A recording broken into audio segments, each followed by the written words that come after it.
नमस्कार, मैं हूं मनोज वर्मा और आप देख रहे हैं अटेंशन। और अटेंशन में चर्चा होगी शाह की शाहगिरी पर।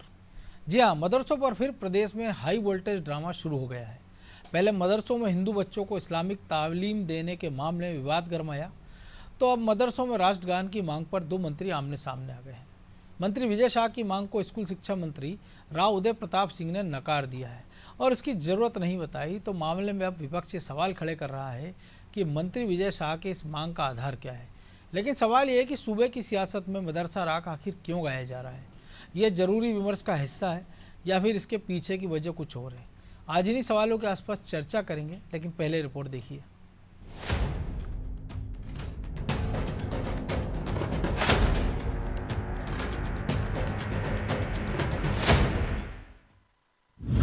मंत्री विजय शाह की मांग, मदरसों में हो राष्ट्रगान।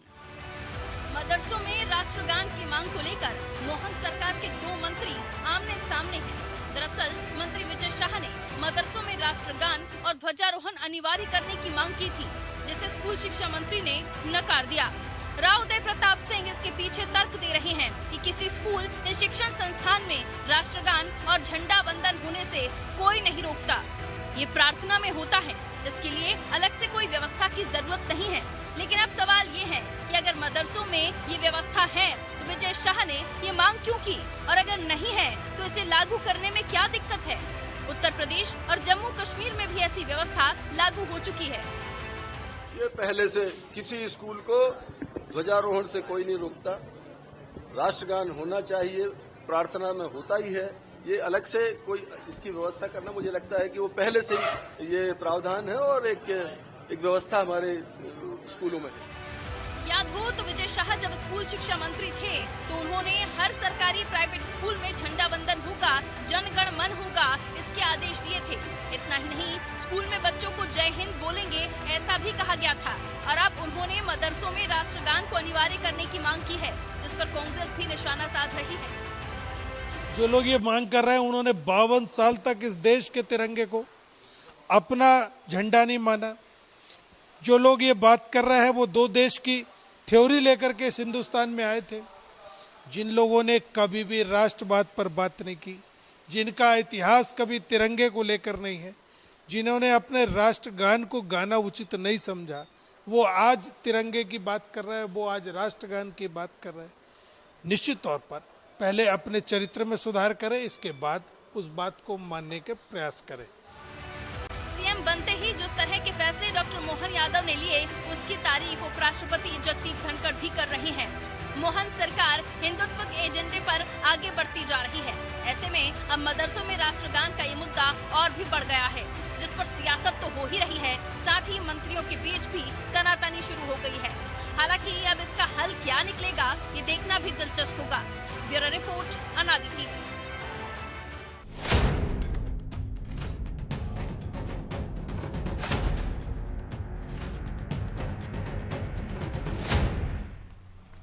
तो इसी पर चर्चा करने के लिए हमारे साथ जुड़ गए वरिष्ठ पत्रकार चैतन्य भट्ट और हमारे सहयोगी प्रभु पटेरिया और ब्रजेश चौक से। बहुत स्वागत है चैतन्य जी आपका। नमस्कार। और विजय शाह की जो मांग है, वो खुद भी स्कूल शिक्षा मंत्री रहे कुछ समय, और उन्हीं के विभाग के दूसरे मंत्री उसको नकार दे रहे हैं कि ज़रूरत क्या है, वहाँ तो हो ही रहा है। जबकि कुछ एक मदरसों को छोड़ दिया जाए तो ज़्यादातर के बारे में खुद सरकार का इनपुट है कि वहाँ ना राष्ट्रगान होता है, ना कहीं सारी जगह तिरंगा फहराया जाता है। जब सरकार सारे एजेंडे पर बढ़ रही है और जम्मू कश्मीर जैसे राज्य में अनिवार्य कर दिया गया है कि वहाँ मदरसों में राष्ट्रगान भी होगा और तिरंगा भी फहराया जाएगा, तो फिर मध्य प्रदेश में सरकार को क्या ऐतराज़ हो सकता है या मंत्री को? नहीं, देखिए, ये जो दो मंत्रियों के बीच में विवाद की स्थिति बन गई है राष्ट्रगान को लेकर और तिरंगे को लेकर, मुझे लगता है कि इन सब चीजों से बहुत ऊपर उठना चाहिए अब सरकार जी। सरकार को रोजगार के बारे में सोचना चाहिए, इंडस्ट्रीज के बारे में सोचना चाहिए, ताकि लोगों को रोजगार मिले, लोग यहाँ से पलायन न करें मध्य प्रदेश। मध्य प्रदेश में आप देखिए कि कितनी बार जो समिट हो चुके हैं, लेकिन ऐसी कोई बड़ी इंडस्ट्री यहाँ पर आई नहीं। और उसके कारण आप देखिए कि मध्य प्रदेश के चाहे बड़े शहर हो, अगर आप इंदौर भर को छोड़ दें तो तमाम शहरों से पलायन हो रहा है बच्चों का, वो बड़े शहरों में जा रहे हैं, चाहे वो हैदराबाद हो, पूना हो, बम्बई हो। तो इन तमाम चीजों से अगर ठीक है कई जगह चल रहा है, अगर वहां पर हो रहा है राष्ट्रगान तो हो रहा है, ठीक है, नहीं हो रहा तो भी ठीक है, उससे क्या फर्क पड़ने वाला अगर राष्ट्रगान गा भी दिया और झंडा फहरा भी दिया। लेकिन बाकी अगर स्कूलों में हो रहा है, एक डिसिप्लिन के नाते मिशनरी स्कूलों में हो रहा है, तो मदरसों में भी हो जाए। मंत्री इतना सा भी कह सकते थे। नहीं तो देखिए सवाल वही है कि आप जब अपने आप में ही आप में आपस में अगर विवाद की स्थिति है तो आप कैसे उसको लागू करो। भाई शिक्षा मंत्री कह रहे हैं कि इसकी कोई जरूरत नहीं है, ये तो हो रहा है। वहां विजय शाह कह रहे हैं कि नहीं ये करना चाहिए। तो पहले तो सरकार को ये तय करना चाहिए कि हमारा मंत्री क्या सोच रहा है और उसके बारे में। भाई उदय प्रताप सिंह को शिक्षा मंत्री, उन्होंने स्पष्ट कह दिया कि इसकी कोई जरूरत नहीं। तो अब स्थिति ये है कि इन तमाम चीजों से मुझे लगता है कि भारतीय जनता पार्टी को, अब ठीक है हिंदुत्व का मुद्दा आप लेके चल रहे हो, लेकिन अभी तो आपने देख लिया कि लोकसभा में क्या स्थिति बन गई भारतीय जनता पार्टी।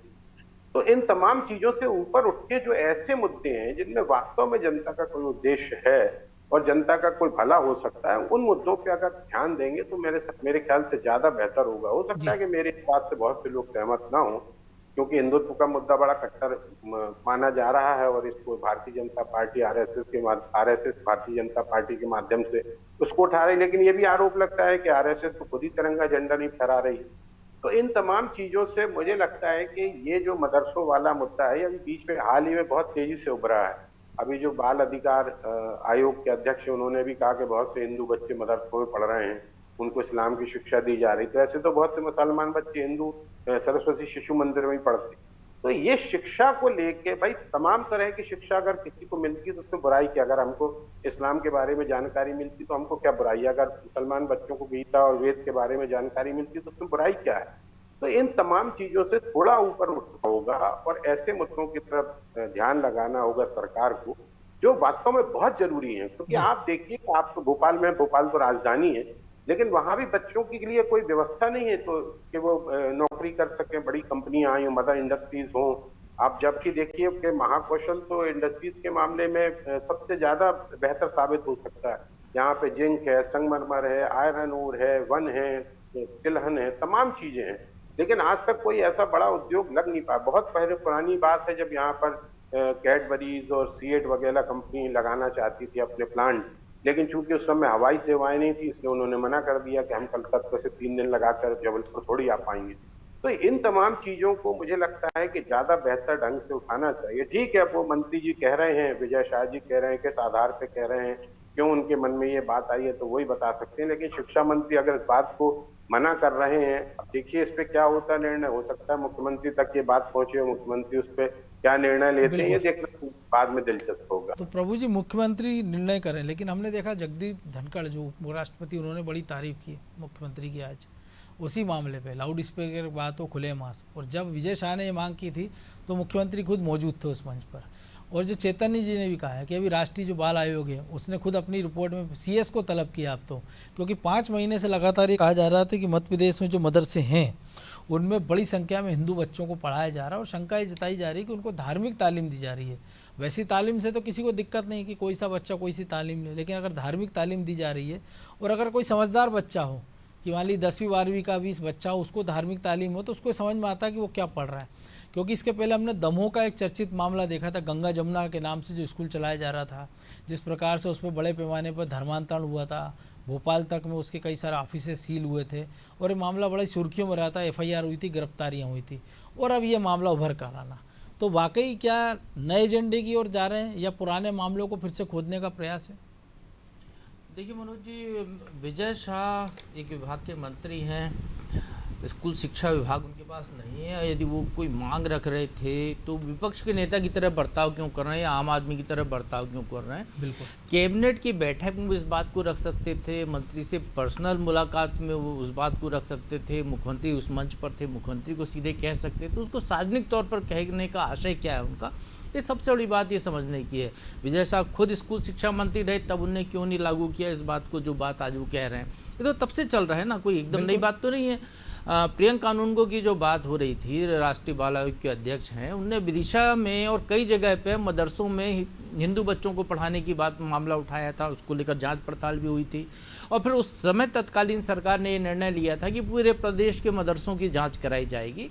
कहाँ पर इस तरीके की गतिविधियां संचालित हो रही हैं जो कहीं ना कहीं तो सरकारी स्कूल के अंदर हमने देखा था कि मस्जिद दरगाह बना दी गई एक थी। सरकारी स्कूल के अंदर भी ये स्थिति नजर आई थी, तो उसको लेकर जांच की बात हुई थी, कमेटी भी बनी थी, लेकिन जांच शायद हुई या नहीं हुई, और जांच हुई तो क्या रिपोर्ट आई, ये सरकार के पास कोई आंकड़ा अभी तक नहीं है।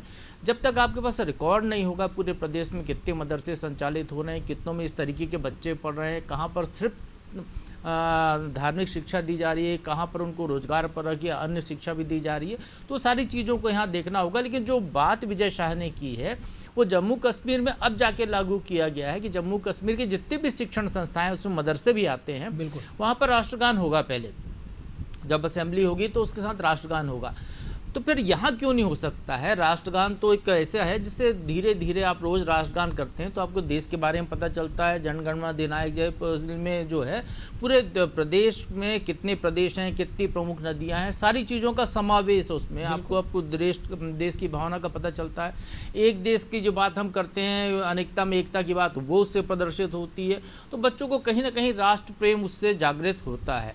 तो निश्चित तौर पर वो होना चाहिए, यदि नहीं हो रहा है तो। लेकिन ये शाह ने इस मुद्दे को क्यों उठाया और कहाँ उठाया, ये बड़ा गौर करने लायक है। एक चीज़ और बता दूं कि विजय शाह वो व्यक्ति हैं जो पहले जब स्कूल शिक्षा मंत्री थे तब भी शायद उन्होंने ये बात कही थी, और उसके बाद भी वो कह चुके हैं कि स्कूलों में जो यस सर बोलते हैं अटेंडेंस के समय, तो उसकी जगह वंदे मातरम बोला जाएगा, लेकिन वो खुद उस चीज़ को लागू नहीं करा पाए।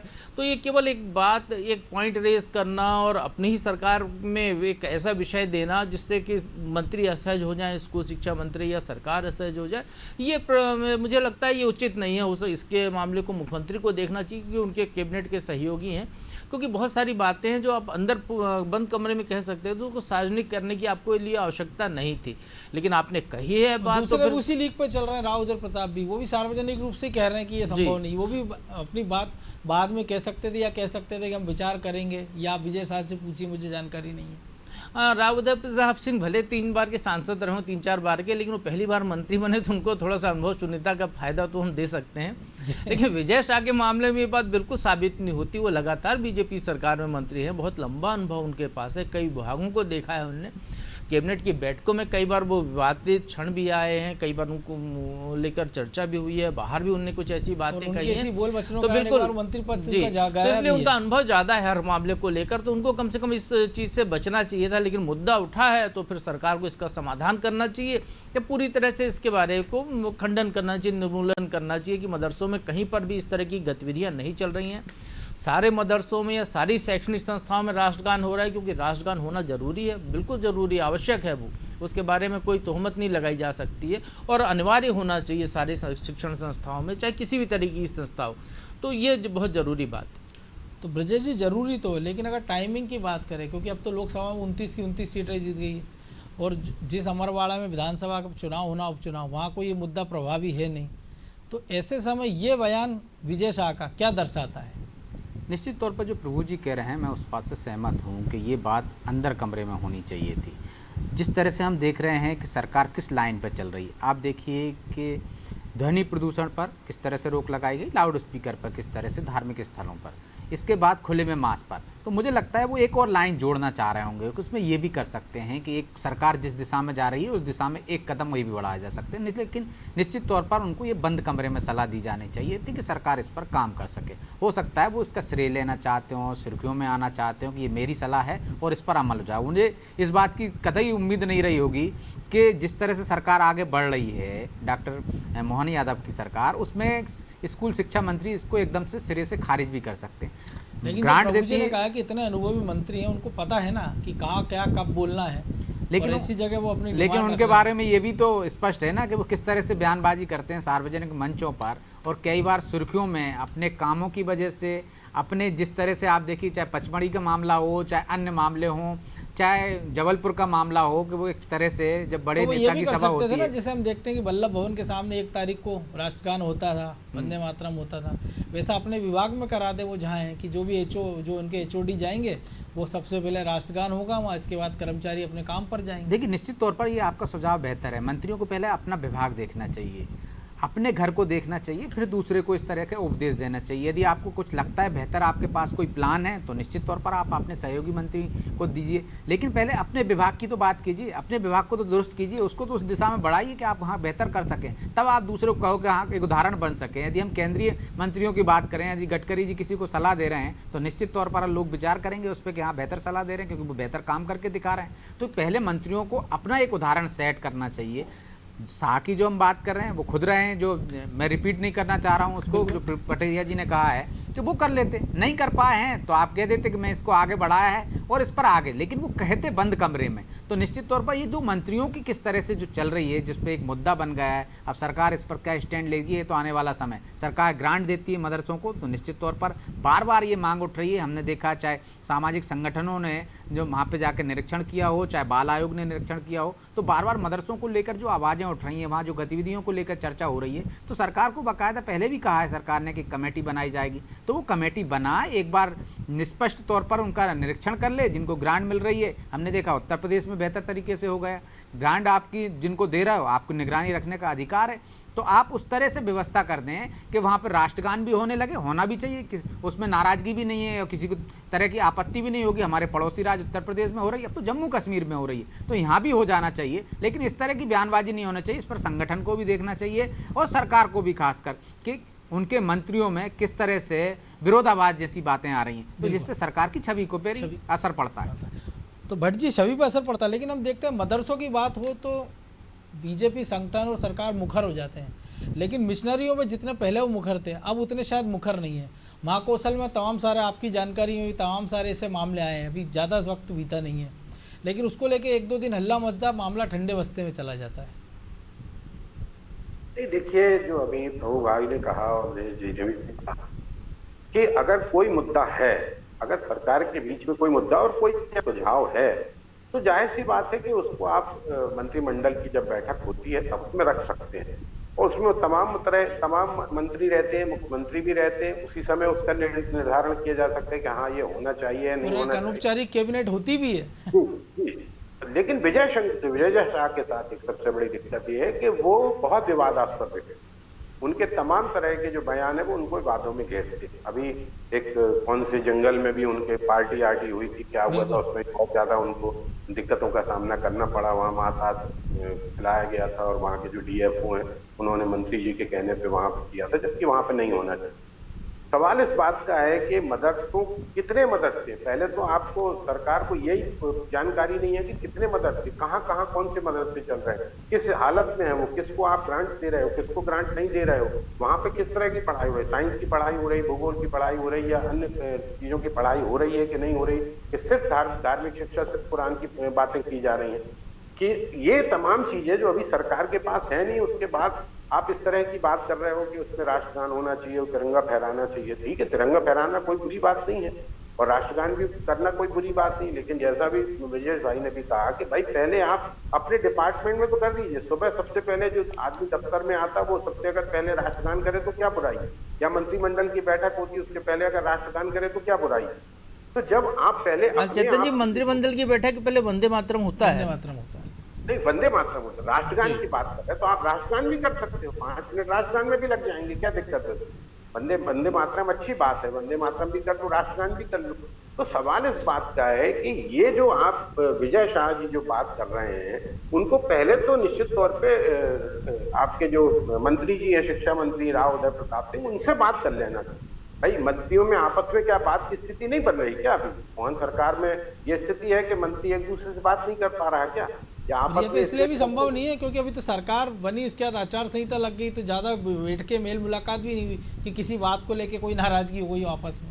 अब वही बात है, कोई नाराजगी की तो बात नहीं, लेकिन सवाल वो ये कि वो चूंकि बड़े सांसद रह चुके हैं, उनको कोई बहुत ज्यादा आइडिया है नहीं सरकार में, जो मंत्रिमंडल में स्थान जो उनको मिला है या किसी विभाग की उनकी उतनी वो है नहीं, तो हो सकता है कि उनके मन में ये बात आई होगी यार विजय शाह दूसरे डिपार्टमेंट के व्यक्ति हैं, हमारे डिपार्टमेंट में कैसे हस्तक्षेप कर रहे हैं। तो ये बहुत सी चीजें हैं, लेकिन ये कहीं ना कहीं ये दिखा रहा है कि मोहन मंत्रिमंडल में सामने एक तरह की बात नहीं है, कोई मंत्री कुछ कह रहा है, दूसरा मंत्री कुछ कह रहा है। अगर उन्होंने विजय शाह ने ये बात कही थी तो वो कह सकते थे राहुल प्रताप जी कि हाँ ठीक है, आपकी बात हम मानते हैं और इस बात पे विचार किया जाए। विचार करेंगे, इस मामले को पटाक्षेप कर सकते थे। लेकिन प्रभु जी कई बार नहीं लगता कि जो सलाहकार होते हैं वो संकट में डाल देते हैं। जैसे आज ही हम देखें कि उमंग सिंगार नेता प्रतिपक्ष है, वो लोगों से कह रहे हैं कि भैया आपके पास नर्सिंग घोटाले की कोई जानकारी हो तो आप मुझे ट्वीट कर दीजिए, मुझे मेल कर दीजिए।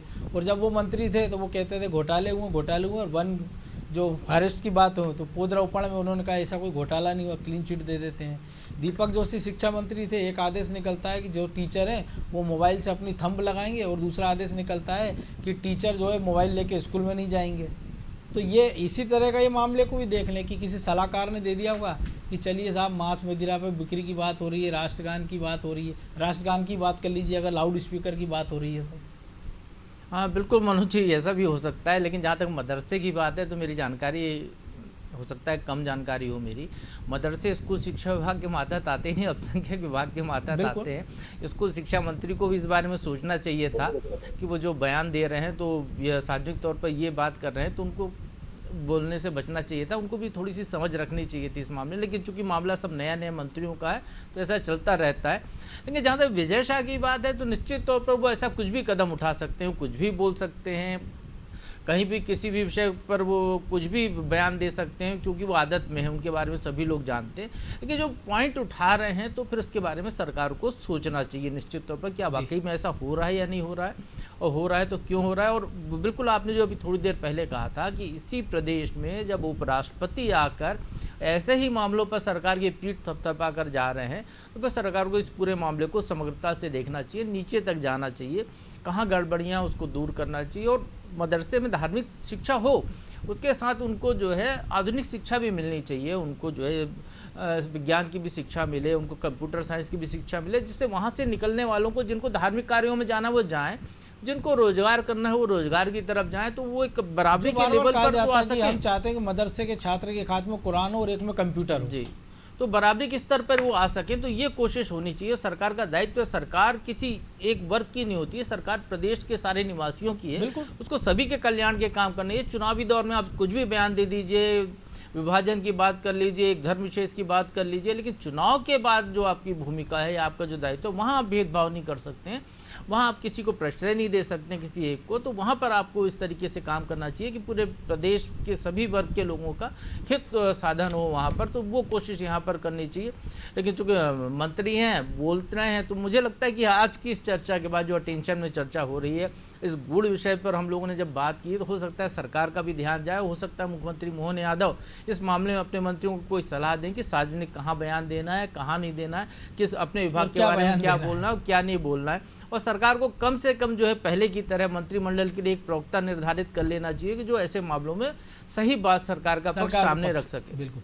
तो ब्रजेश जी, चूंकि अब मदरसे की बात हो रही है, मंत्रियों की बात हो रही है, एक तस्वीर आपने सबने देखी है, भट्ट जी ने भी, कि अगर 12वीं पास केंद्रीय मंत्री एक सेंटेंस सही से नहीं लिख पा रही हैं तो बेहतर समय ये नहीं है कि आप मदरसों और सब तमाम चीज़ों को छोड़कर शिक्षा की गुणवत्ता सुधारने का प्रयास की दिशा में काम किया जाए, चाहे वो मदरसों की शिक्षा हो, चाहे वो मिशनरी स्कूलों की शिक्षा हो, चाहे वो सरकारी स्कूलों की शिक्षा हो।